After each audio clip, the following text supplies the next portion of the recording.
రాయలసీమ ప్రాంతాన్ని ప్రతి ప్రాంతాన్ని సస్యశ్యామలం చేయడంతో అన్ని జిల్లాల్లో అభివృద్ధి పదంలోకి తీసుకుని వెళ్లేందుకు రాష్ట్ర ముఖ్యమంత్రి చంద్రబాబు ఎంతగానో కృషి చేస్తున్నారని టీడీపీ జిల్లా అధ్యక్షులు శ్రీనివాసులు రెడ్డి తెలిపారు. కడప నగరంలో ఎమ్మెల్యే నివాసంలో ఆయన మీడియాతో మాట్లాడారు. పూర్వోదయ పథకం కింద మన రాష్ట్రానికి కేంద్ర ప్రభుత్వం 40,000 కోట్ల రూపాయల నిధులు విడుదల చేసిందని, ఇందులో 20,000 కోట్ల రూపాయలను కేవలం రాయలసీమ ప్రాంతానికి కేటాయించడం హర్షించదగ్గ విషయం అన్నారు. రాయలసీమలో పెండింగ్లో ఉన్న ప్రాజెక్టులు పూర్తి చేయడానికి ఈ నిధులు ఉపయోగపడతాయన్నారు. హార్టికల్చర్ మెరుగు, రహదారుల అభివృద్ధి జరుగుతుంది అని, గత ప్రభుత్వంలో కేంద్ర నిధులను ఖర్చు పెట్టకుండా నిర్లక్ష్యం చేశామని స్పష్టం చేశారు. గౌరవ ముఖ్యమంత్రి గారి కృషితో ఒక ప్రత్యేకంగా ఆంధ్రప్రదేశ్ రాష్ట్రానికి పూర్వోదయ స్కీమ్ కింద కేంద్ర ప్రభుత్వం 40 కోట్ల రూపాయలు రాష్ట్ర ప్రభుత్వానికి శాంక్షన్ చేయడం జరిగింది.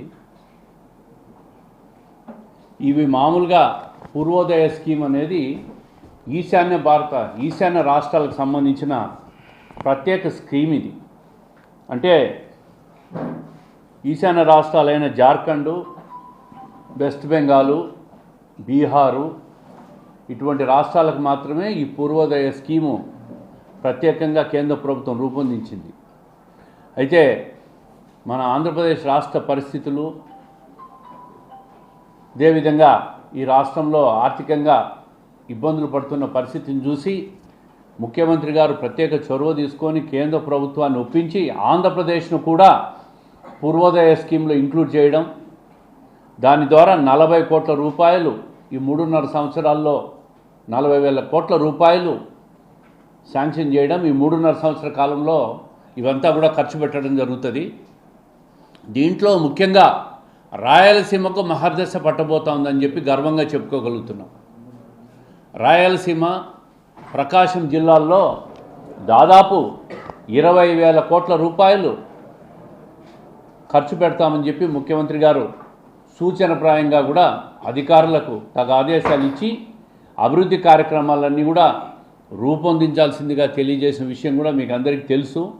ఇది రాయలసీమకు ఒక గొప్ప అవకాశంగా మారుతూ ఉంది.